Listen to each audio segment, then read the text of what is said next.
On l'appelle le Zodiac, un tueur qui, à travers ses lettres codées, va défier la police, les journalistes et même le grand public. Un homme qui, plus de 50 ans après, continue de hanter les mémoires. Et ce soir, je vais vous raconter son histoire.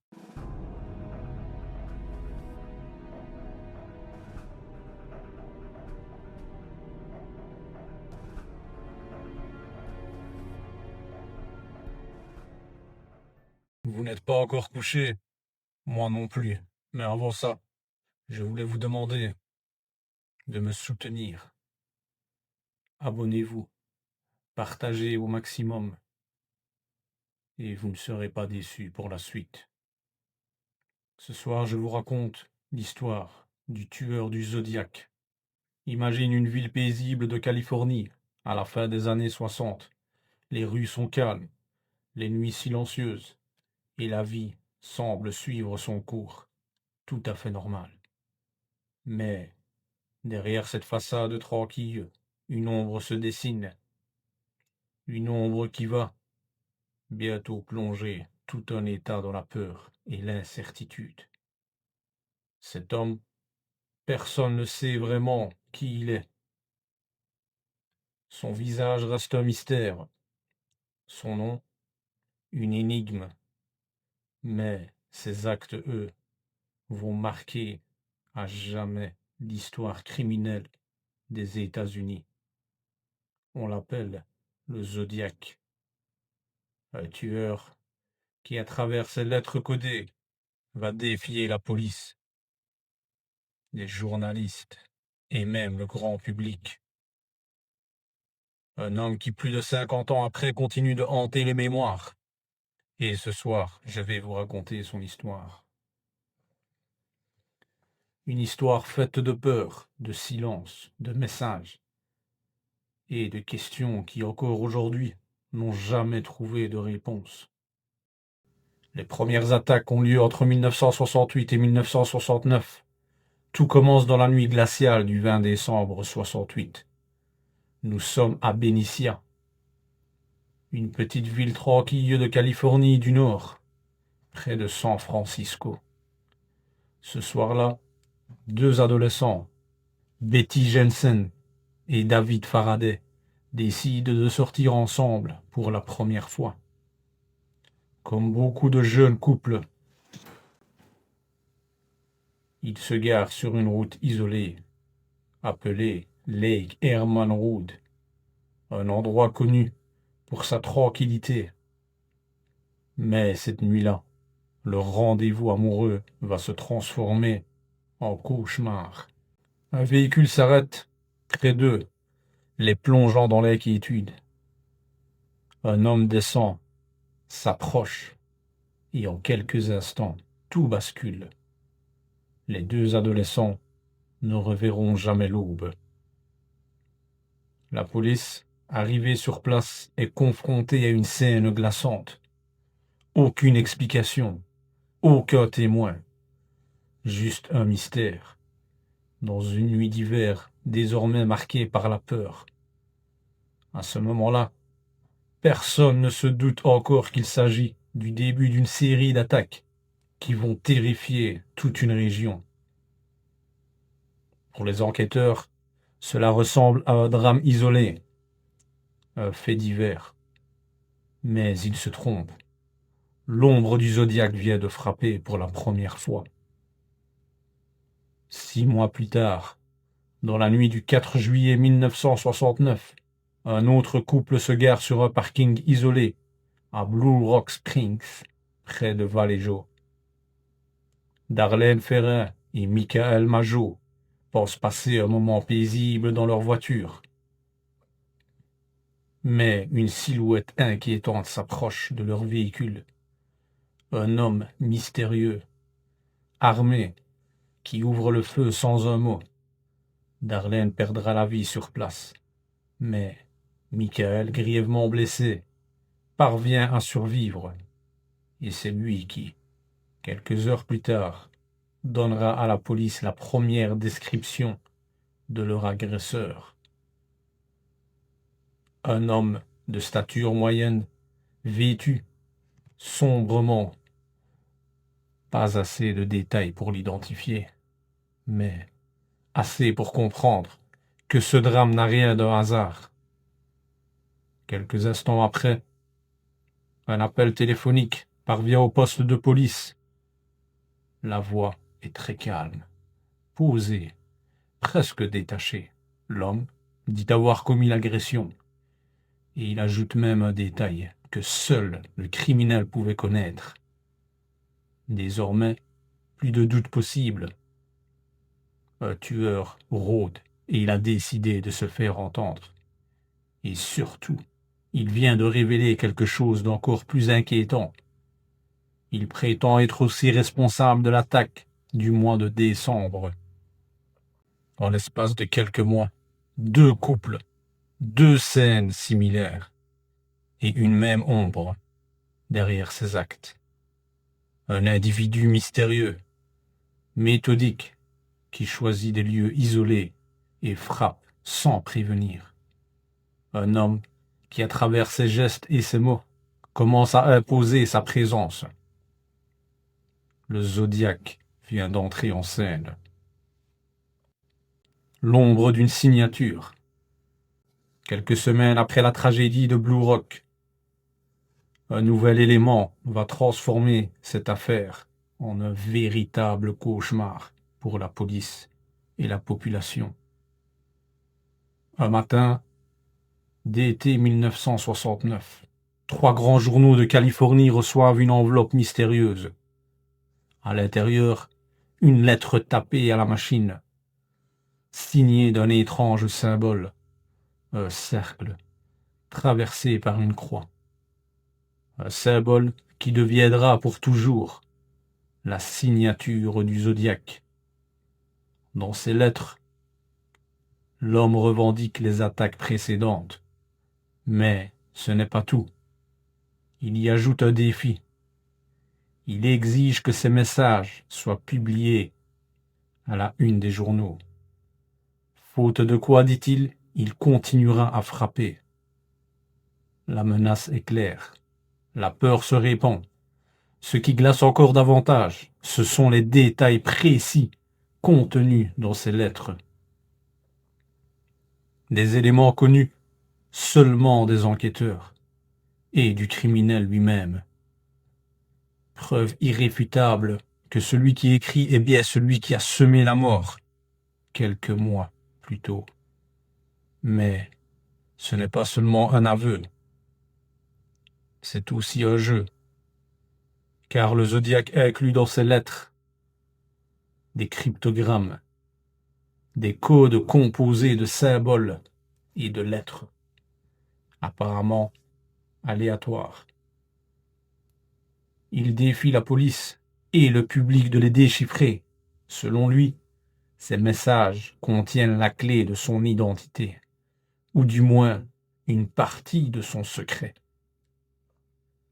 La presse, sous pression, finit par publier les lettres, et en quelques heures, toute la Californie découvre l'existence de ce tueur qui se fait appeler le Zodiaque, un criminel qui, loin de se cacher, cherche au contraire à attirer l'attention, à jouer avec les nerfs de toute une région. Pour les habitants, la peur grandit. Jusque-là, les attaques avaient pu sembler isolées, mais désormais, il y a un nom. Il y a même un symbole, une signature. Et surtout, une certitude glaçante. Cet homme veut être entendu. Et il veut être craint. La police, de son côté, est prise au piège. Ignorer les lettres serait risquer de nouvelles attaques, mais les publier, c'est lui offrir exactement ce qu'il recherche. La gloire, la notoriété, l'impression de contrôler la situation. Et au milieu de ce jeu malsain, un sentiment commence à naître. Le Zodiaque ne frappe pas seulement avec des armes, il frappe aussi avec ses mots. Et ces messages codés ou non deviennent une arme psychologique redoutable. À ce stade, 2 choses sont désormais évidentes. Le Zodiac n'est pas un criminel comme les autres. Il cherche à s'imposer comme une figure, une légende, en manipulant les médias et la peur collective. Et plus inquiétant encore, il n'a aucune intention de s'arrêter. La peur grandit en Californie. L'année 1969 avance, et malgré les efforts de la police, le Zodiac reste insaisissable. Ses lettres continuent d'arriver, de plus en plus troublantes, de plus en plus arrogantes, et, pendant que les enquêteurs s'arrachent les cheveux pour tenter de le retrouver, le tueur passe à l'action. En septembre 1969, plus précisément le 27 septembre, par une belle après-midi ensoleillée, un jeune couple, Brian Hartnell et Cecilia Shepard, s'installe sur les rives paisibles du Lake Berryessa, au nord de San Francisco. Un endroit romantique, parfait pour un pique-nique. Mais derrière eux, une silhouette se dessine. Un homme s'approche lentement. Vêtu d'une cagoule sombre, portant sur sa poitrine le symbole du zodiaque. Cette fois-ci, il ne frappe pas dans l'ombre de la nuit. Il choisit le plein jour. Il choisit la mise en scène. Sous la menace d'une arme, il ligote ses deux victimes, puis, froidement, il les attaque avec une arme blanche. Cecilia succombera quelques heures plus tard à ses blessures. Brian, grièvement touché, survivra et racontera à la police le terrible cauchemar qu'ils ont vécu avant de quitter les lieux. Le Zodiac prend soin de laisser une nouvelle signature. Sur la portière de la voiture du couple, il a inscrit au marqueur noir le symbole du cercle et de la croix, accompagné des dates de ses attaques précédentes, comme s'il voulait s'assurer que personne ne doute de son œuvre. Quelques semaines plus tard, le 11 octobre 1969, le Zodiac frappe encore, cette fois, en plein cœur de San Francisco. Son objectif, un chauffeur de taxi nommé Paul Stein, dans les rues animées de quartiers de Presidio. L'homme monte dans son véhicule, comme un simple client. Mais au terme du trajet, il l'abat froidement. Cette fois, pas de route isolée, pas de ruse. Le Zodiac agit en pleine ville, au vu et au su de tous. Pire encore, plusieurs enfants depuis la fenêtre de leur maison assistent à la scène et donnent à la police la description la plus précise jamais obtenue. Un homme blanc, environ 40 ans, corpulent, portant des lunettes, un visage banal, ordinaire, même trop ordinaire pour qu'on puisse s'identifier. La psychose médiatique. Après Presidio Heights, la peur explose. Le Zodiac n'est plus seulement une menace des zones reculées. Il peut frapper n'importe où, à tout moment. Il peut frapper dans un parc, sur une route, ou même en pleine ville. Les journaux font leur une presque chaque semaine sur lui. Les habitants vivent dans la crainte, surveillant leur arrière, se méfiant du moindre inconnu. Chaque nouvelle lettre, chaque nouvel appel à la police renforce cette psychose. La Californie tout entière a désormais l'impression de vivre sous l'ombre du Zodiac. Un ennemi invisible, insaisissable, qui se joue des autorités. Et plus les mois passent, plus il devient évident qu'il prend plaisir à voir la peur qu'il sème. Dans toute cette affaire, une chose est frappante. Le Zodiac est redoutable. Mais il n'est pas infaillible, car certaines de ses victimes ont survécu. Et grâce à elles, la police a pu obtenir de précieux indices. Le témoignage de Michael Majo, Blue Rock Springs. Revenons en juillet 1969, à l'attaque de Blue Rock Springs. Ce soir-là, Michael Majo a vu la mort de près. Gravement blessé, il réussit malgré tout à donner aux enquêteurs les premiers éléments d'une description. Un homme blanc, âgé d'environ 30 à 40 ans, cheveux bruns, courts, visage rond, stature moyenne. Mais ce témoignage, bien qu'important, reste imprécis. La peur, la douleur, la nuit. Tout cela rend la mémoire floue. Pourtant, ces quelques mots suffisent à créer le premier portrait mental du Zodiac. Le témoignage de Brian Hartnell au Lake Berryessa. Quelques mois plus tard, c'est Brian Hartnell, survivant de l'attaque du Lake Berryessa, qui apporte un nouvel éclairage. Son récit est glaçant. Il se souvient de l'homme vêtu d'une cagoule noire, percée de trous pour les yeux, un costume presque théâtral, orné du symbole du zodiaque sur la poitrine. Ce détail change tout. Le tueur ne se cache plus seulement derrière l'ombre. Il se met en scène, comme un acteur jouant un rôle. Son but n'est pas seulement de tuer, mais de marquer les esprits, d'inscrire son nom dans une légende. Les témoins de Presidio Heights, puis il y a les témoins, précieux comme ces enfants qui par hasard observent la scène depuis leur fenêtre. Ils voient un homme sortir du taxi, nettoyer calmement le volant et la portière avec un chiffon, comme pour effacer ces traces, puis s'éloigner tranquillement dans la nuit, comme si de rien n'était. Leur description permet de réaliser un portrait robot. Celui-ci est diffusé dans toute la Californie. Un visage banal, rond, avec des lunettes, cheveux bruns courts. Trop banal peut-être, car malgré la diffusion massive, personne n'est arrêté. Le Zodiac, encore une fois, disparaît dans l'anonymat de la foule. Contradiction et mystère. Ces témoignages, aussi précieux soient-ils, posent problème. Certains décrivent un homme corpulent, d'autres une silhouette plus fine.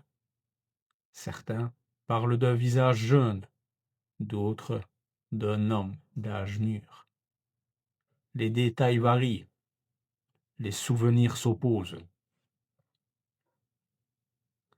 Ces contradictions vont hanter l'enquête pendant des décennies.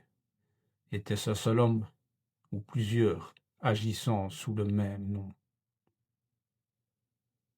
Le Zodiac a-t-il volontairement brouillé les pistes en changeant d'apparence, de style, de comportement? Ou bien les témoins terrifiés n'ont-ils tout simplement pas vu la même chose? Un ennemi invisible. Ce qui est sûr, c'est que le Zodiac savait se fondre dans la masse. Il ne ressemblait pas à un monstre. Il n'était pas un inconnu mystérieux, venu de nulle part. C'était un homme ordinaire, croisant chaque jour des centaines de personnes. Ça pouvait être un voisin, un collègue, peut-être même un ami. Et c'est sans doute ce qui en rendait présent encore plus effrayant. Le Zodiac pouvait être n'importe qui, et personne ne pouvait le deviner. Les suspects principaux, au fil des années, malgré des dizaines d'indices, des centaines de témoignages, la véritable identité du Zodiac reste insaisissable. Pourtant, plusieurs suspects vont retenir l'attention de la police et des journalistes. Parmi eux, un nom revient plus souvent que les autres. Il s'agit d'Arthur Leigh Allen, Le suspect numéro 1. C'est un ancien instituteur, vivant à Vallejo, non loin de lieu de certaines attaques. Son profil intrigue. Il a déjà un passé troublant, marqué par des comportements inquiétants. Ses proches décrivent un homme instable, colérique, fasciné par les armes et les symboles étranges. Plusieurs éléments semblent lier Allen au Zodiac. Un de ses amis raconte qu'il lui avait confié vouloir s'attaquer à des couples sur des routes isolées. Il aurait même évoqué l'idée de se donner un surnom mystérieux et d'envoyer des lettres codées à la presse. Des détails qui rappellent étrangement la signature du Zodiac. De plus, Allen possédait une montre de marque, Zodiac, avec le fameux symbole du cercle et de la croix, gravé dessus. Un détail qui paraît anodin, mais qui, replacé dans ce contexte, glace le sang. Des incohérences. Pourtant, malgré ses soupçons, les preuves tangibles manquent. Les empreintes relevées sur les lettres du Zodiac ne correspondent pas à celles d'Allen. L'ADN, prélevé des décennies plus tard sur des timbres, ne correspond pas. Les témoignages le décrivent parfois comme trop grand, trop corpulent par rapport au portrait. À chaque fois que la piste Allen semble solide, de nouveaux éléments viennent la fragiliser. C'est un puzzle sans fin, où chaque pièce ajoutée semble en retirer une autre. D'autres suspects. Mais Arthur Leigh Allen n'est pas le seul à avoir été soupçonné. Des dizaines d'hommes parfois excentriques, parfois simplement au mauvais endroit, au mauvais moment, ont été interrogés. Parmi eux, des anciens militaires, des marginaux, des passionnés de cryptographie. Tous semblaient à un moment ou à un autre correspondre au profil, mais aucun n'a jamais pu être relié de façon certaine aux attaques et aux lettres du Zodiac. Les théories parallèles avec le temps, et face à l'absence de réponse, les théories les plus folles ont émergé. Certains pensent que le Zodiac n'était pas seul, mais un groupe utilisant la même signature pour brouiller les pistes. D'autres évoquent l'idée d'un imitateur, voire de plusieurs, qui auraient exploité la peur suscitée par le premier Zodiac pour semer encore plus de chaos. Certains vont encore plus loin. Pour eux, le Zodiac aurait pu être lié à d'autres affaires jamais résolues dans la même période. Des meurtres restés sans auteur, parfois très éloignés géographiquement, mais présentant des similitudes troublantes. Le mystère qui persiste au final, malgré toutes les pistes, tous les suspects et toutes les théories, personne n'a jamais été arrêté. Arthur Leigh Allen est mort en 1992, sans avoir jamais été inculpé. Et avec lui, peut-être s'était éteinte une partie de la vérité. Mais une chose est sûre, si le Zodiac n'a jamais été identifié, c'est parce qu'il savait jouer avec l'ambiguïté. Il était partout, et nulle part à la fois. Il se montrait, mais jamais totalement. Il donnait des indices, mais toujours assez flous pour qu'ils mènent à des impasses.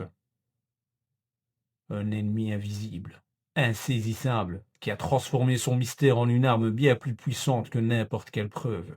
Si les attaques du Zodiac ont marqué l'histoire, ce sont surtout ses lettres et ses codes qui l'ont rendu légendaire. Jamais un tueur n'avait autant joué avec la presse, la police et le grand public. Car pour lui, chaque message était une arme, chaque mot un moyen de prolonger la peur.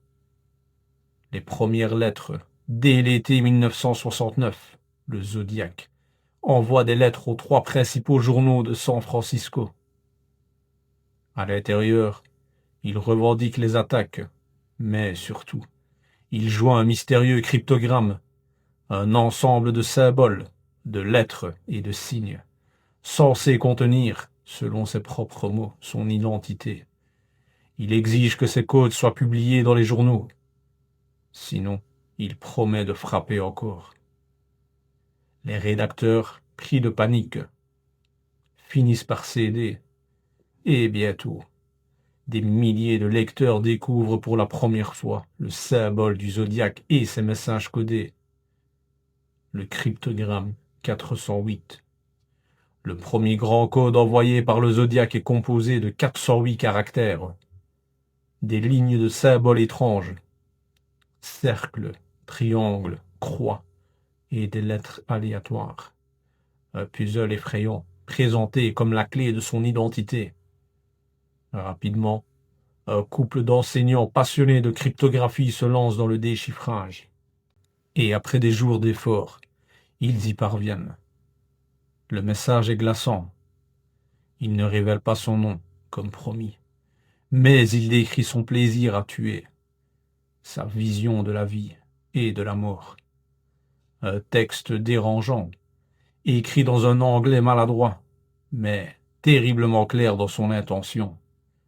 Les codes, jamais résolus. D'autres cryptogrammes suivent. Certains sont courts, d'autres très longs. Et parmi eux, l'un des plus célèbres, le 340, envoyé en novembre 1969. Pendant plus de 50 ans, ce code est resté une énigme. Des générations entières de passionnés, de policiers, de cryptologues ont tenté de le résoudre, en vain. Ce n'est qu'en 2020 qu'une équipe internationale de chercheurs amateurs parvient à percer une partie du mystère. Le message, encore une fois, ne révèle pas son identité. Mais il confirme ce que tout le monde savait déjà. Le zodiaque aimait jouer, manipuler et se moquer de ses poursuivants. D'autres codes, plus courts, restent à ce jour indéchiffrés, comme s'il avait volontairement laissé des pièges, des leurres, destinés à occuper la police pour toujours. Le pouvoir des mots. Ces cryptogrammes ne sont pas de simples puzzles. Ils ont un rôle bien plus pervers. Ils transforment le zodiaque en une sorte de personnage mythique, un criminel qui ne se contente pas d'agir dans l'ombre, mais qui parle directement à la société, en défiant ses règles. Chaque nouveau message est attendu avec terreur. Les journaux savent qu'en publiant ces lettres, ils obéissent à un jeu morbide. Mais ils savent aussi qu'en les ignorant, ils prennent le risque de nouvelles attaques. Le zodiaque ne tue pas seulement des innocents, il tue le sentiment de sécurité d'une région entière. Et avec ces mots, il marque à jamais l'histoire criminelle américaine. Une énigme éternelle. Aujourd'hui encore, certains de ces codes restent sans solution. Des pages entières de symboles, des suites de signes que personne n'a jamais compris. Certains pensent qu'ils ne contiennent rien, qu'il s'agissait simplement d'un piège destiné à faire perdre du temps. D'autres croient au contraire, la vérité se cache dans ces énigmes, et que le nom du zodiaque qui dort encore, attendant celui qui saura le déchiffrer. Et c'est peut-être là le plus grand triomphe du zodiaque. Ne pas être seulement un tueur, mais un mystère vivant. Un fantôme qui continue, plus de 50 ans après, à nous défier depuis ces lettres jaunies, ces codes impossibles. Plus de 50 ans se sont écoulés depuis la première attaque attribuée au zodiaque. Et pourtant, son nom continue de résonner comme une ombre menaçante dans l'histoire criminelle américaine. Pourquoi? Parce qu'il n'a jamais été arrêté. Parce que son identité reste un mystère. Et parce qu'il a su transformer sa cruauté en un spectacle macabre que la société n'a jamais pu oublier. Un ennemi invisible. Le zodiaque n'était pas un monstre au visage effrayant. Il n'avait rien d'extraordinaire en apparence. Il aurait pu être votre voisin, votre collègue, l'homme assis à côté de vous dans un café. Et c'est précisément ce qui le rendait si terrifiant. Il se cachait à la vue de tous, dans la banalité du quotidien. Chaque nouvelle lettre, chaque nouveau symbole ravivait cette peur collective. Car si la police n'arrivait pas à l'arrêter, alors peut-être qu'il pouvait être absolument n'importe qui. La fascination collective avec le temps. L'affaire du Zodiac est devenue plus qu'une enquête. Elle est devenue une obsession culturelle. Des films, des documentaires, des livres, des forums entiers ont tenté de percer son secret. Chacun avance sa théorie. Chacun croit avoir trouvé le détail qui échappait aux enquêteurs. Mais le résultat reste toujours le même. Plus de questions que de réponses. Et plus le mystère persiste, plus la fascination grandit. L'héritage du Zodiac, aujourd'hui. Encore des cryptographes, des policiers à la retraite, et même de simples passionnés continuent d'analyser ces lettres. Certains pensent que la vérité est à portée de main. D'autres sont convaincus qu'elle ne sera jamais révélée. Mais dans les deux cas, le Zodiac a gagné, car il est parvenu à rester vivant. Non pas dans les faits, mais dans les esprits. Il n'est pas seulement un tueur, il est devenu une légende sombre, un mythe moderne, l'incarnation même du mystère non résolu. Et c'est peut-être ça, la plus grande victoire du Zodiac. Ne pas avoir été arrêté, ne jamais avoir été identifié, et hanter encore aujourd'hui les mémoires collectives. Son nom, ses lettres, ses codes. Tout cela continue de nous rappeler que certains mystères ne trouvent jamais de fin, et que parfois, l'inconnu est plus effrayant que la vérité elle-même. Alors, la question reste ouverte. Qui était le Zodiac? Un homme ordinaire, tapis dans l'ombre? Un génie manipulateur, jouant avec la peur comme on joue avec un jouet? Ou un fantôme que nous ne parviendrons jamais à démasquer? Merci d'avoir suivi cette plongée dans l'histoire sombre et mystérieuse du tueur du Zodiac. Si vous avez apprécié ce récit, je vous invite à soutenir la chaîne en laissant un like et en vous abonnant. Activez la cloche pour ne manquer aucune de mes prochaines enquêtes. Et surtout, dites-moi en commentaire. Pensez-vous que l'identité du Zodiac sera un jour révélée? Ici, c'était l'inconnu masqué. À bientôt pour une nouvelle histoire où l'ombre et le mystère prennent vie.